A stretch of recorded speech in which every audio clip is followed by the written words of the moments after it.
Hey there, everyone. Welcome back to Press for Truth TV. Today is Tuesday, May the 8th, 2012.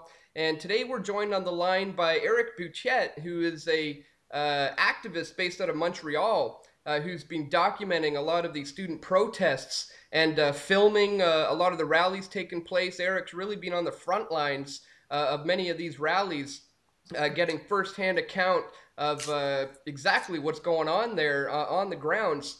So Eric, thanks so much for joining us here at Press for Truth TV. Thanks for you for covering what's happening in Montreal. It's very important. It's incredibly important, and right now the whole country is paying attention because there's clearly you guys are beginning to bring this to the attention of the rest of the country. So why don't you start us off by just telling us, give us a bit of the backstory. What is this all about? How did this all begin? I believe it started around 12 or 13 weeks ago. Is that right? Yeah, approximately 12 weeks ago, but I think it goes back as far as Occupy Montreal back in October 15. The whole ideology, because there were many students that brought the student strike that was coming this February this year. And from there, they built their media attention. There's many activists who jump in the crowd too, wanted to fight with them. So that momentum from Occupy went into the student. And today, since the government pushed them away, again with a deal I think was like a few days ago. And again, it was to screw people up, and liberals, the way they deal, they want to do money. So the main goal now, it's like with the loans that goes to the bank and all of that, it mixed up many things. And the tuition, what people keep saying in Canada, stop thinking that we have money, because we agree that money comes from Canada to Quebec because for X reason, but our resources in Quebec at 97% been given away. It's not the people who gave it away, it's the government who touched the money as much as the money that comes from Canada to Quebec. Students or people in community, we don't see that money at all. We're dead broke like you can't imagine. And at the moment, we have the Secret Service and the Canadian government officialized called that a spring in Quebec. Yeah, absolutely. And what I feel a lot of people are saying around here because of what they're seeing from the mainstream media is that, yeah, their tuition hikes are supposed to be going up, but they're still going to have some of the lowest rates in the country. And it makes me think, well, that doesn't make it okay. What do you say to the people who say that it's still not that bad? A lot of people say. Okay, for the price, we agree it's not that much. That we can agree, okay? But thing is, you know as much as me, once you put a tax, my kids in 20 years from now, how much are they going to pay? Not $325, it's going to be, let's say, 20 or 15,000, who knows how much it is. And McGill University in Montreal, they just started a new program. It's 30,000 for a year. So they're starting the same thing as the United States. They're going to mix up program. You're going to have a private university that's going to bring you a better diploma, and people goes to public, whatever courses you have the same. Because you went to McGill, you're going to pass before another guy that went to Concordia or any French university in Quebec. So it gets to a point, knowledge, technically speaking, has no price. Since when you have to pay to know something? That's Makes no. right. That's right. And the bottom line is kids these days are coming out of school completely up to their neck in debt. So it's becoming more of a debt trap than what it's supposed to be to educate the young new minds that are coming out into society. So lately, you've been documenting a lot of the very intense demonstrations that have been taking place. I know you were at one on Friday, May 4th, and I believe one On the before 20th.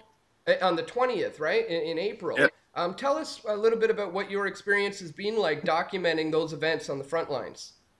To be honest, I didn't know it was going to turn out like that, because I always believed that I used to do a lot of police things with megaphones in the streets and absurd things.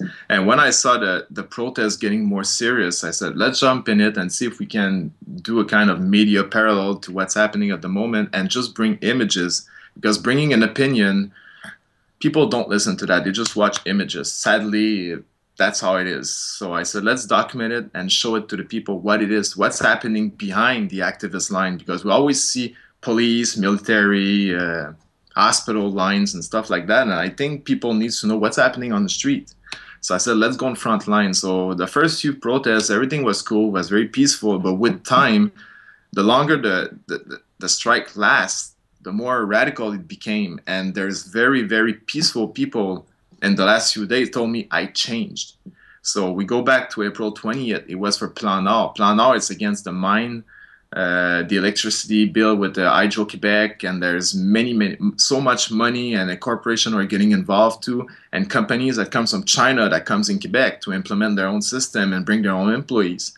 So it gets to a point that it's totally to screw the whole province, and they're moving First Nation villages out of the north just to put their own crap up there. They're going to kill the whole forest, rivers, lake, and all that. And you know where I'm going with that. So it's like the tar sand, but in a dirtiest version and destroying everything. So we went at the Palais des Congrès in Montreal, and Jean Charest, the Premier of Quebec, was there. For any reason, it just went crazy. People got inside. I think I sent you a video of how people were fighting inside the building. I've never seen that in my life with my own eyes. I've been 10 years on the ground following protests. They've always been peaceful. A riot there and there. Maybe Vancouver and Montreal are good to know. Riots usually is for a hockey game. You don't see people fighting for their own rights. So with time, that one became a war zone. People are fighting back the police now. Police trying to ask you to stop, or it's illegal, go home. People throw a rock at them. That's all. I think there's a line that we have to cross, and it's been crossed in Quebec. And the last few protests since April 20th, I think people are getting nuts. Is it normal? I don't think so, because the thing that's sad, it's like we're beating up cops as much as cops are beating up people. And it's normal. Violence going to attract violence. But the thing is, it's the people sitting in the parliament the problem. And while everybody's beating the crap out of each other for rocks, for whatever reason, there's still people just like clapping in their hands and having a big fun looking at that. And I saw a few of your video with the militarization of the police. Here, seriously, we got drones, helicopters, riot squad, almost tanks on the street. On the last video, they had a tank at the SQ. It gets to a point that where are we going? And there's so much brutality from the police, like 3 people in coma on Friday the 20th. I think personally it was a photo op protest. They brought people in a trap. We left Montreal by buses to go into Victoriaville. So it's an hour road from Montreal. Who knows who took our name and who took pictures, and our way back from Victoriaville in Montreal. And halfway there, 20 van of police followed us. They stopped all the buses, empty buses. So it's like over 100 arrests. And if you look at the event back in 1970 in Quebec during the French and English situation, we had the FLQ that were supposedly blowing stuff, but they learned that it was the RCMP doing things. And they only had like 400 arrests, and they implemented the martial laws in Quebec. Mm-hmm. Today in Montreal, we have over 1,000 people who've been arrested on criminal charge, cheap law charge, name it. I even got arrested with a $500 fine for holding a megaphone. So it gets to a point that repression has been so hard and bad. Now even the United Nations is against the Montreal police for the mass arrest they're doing. It just makes no sense. I've never seen that in my life. And as for the violence part of it, I think I sent you a video on the 20th of April. The cops just shoot a bullet. And it's a powder bullet in the face of the guy. He's not even 4 feet next to him. Mm-hmm. The police have to defend himself. That's something that you fight, somebody's going to defend himself. So we cannot complain about that. We want to change. For sure it's going to be violent or it's going to end up bad. Sadly, change don't come peaceful.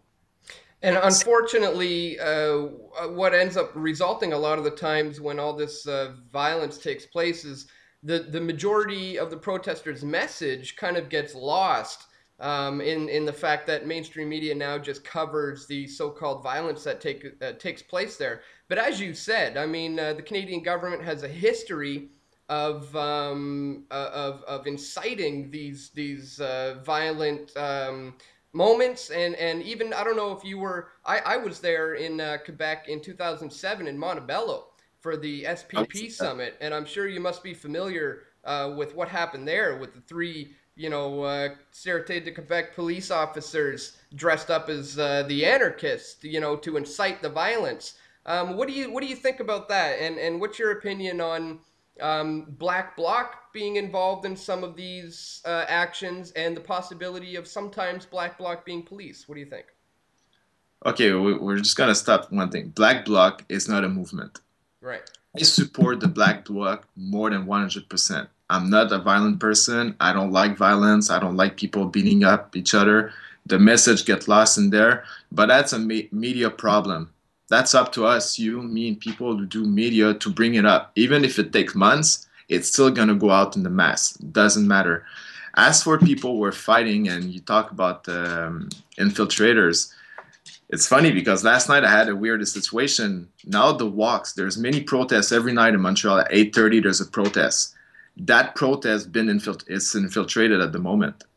It's undercover agent from the SQ, CSIS, because CSIS now is very, very interesting about what's happening in Montreal and Quebec. And we got the Montreal police too that's very involved. So they don't work like one or two undercovers together now. They work as a bunch together to affect a crowd. So if you have a bunch of anarchist person in front of the walk who just bring the walks, left, right, no matter where you're going in the city, you're gonna have a bunch of people trying to take over the walk. So now that protest has been so much infiltrated, there's another one that's starting now north of Montreal because we do know who they are, and not all of them, but yes, it's been infiltrated. Mm-hmm. So Let's some go of back. you have managed to identify which groups have been infiltrated, and you're staying away. And as for the Black Bloc itself, there's people like you, me, and I've seen many, many of the undercover. We won't even know who they are now. They're not. They don't look like Montebello anymore. They don't send you the 6'4" guy, a 6'4", 200-pound muscle guy. They Right. send a guy that's 5'4". You don't even know who they are. And as for the Black Bloc on on Friday and the 20th, I'm sorry, but people you see breaking fences. As much as you do have Black Bloc people, you get people without mask.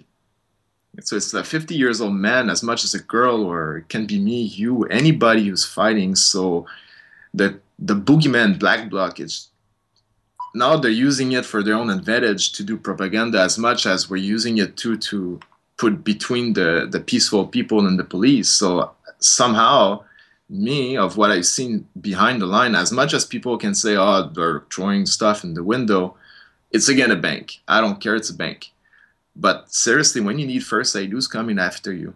Black Bloc who comes with Malox, they're cleaning up your eyes, they're giving you first aid. Those are the ones that I see on the front line doing stuff like that. Mm-hmm. Now I'm seeing stuff, I'm reporting you stuff. Maybe there's other Black Bloc crew are doing stupid things. That's something else, but I'm talking just for Montreal itself. It get crazy, but I don't think the Black Bloc is more guilty than anybody else. I think it's just a boogeyman like the terrorists. And if we take a 5 second and we go back between the 50s and 80s in Canada, 1950 and 1980s, we had the Pro-Funk Project that was up.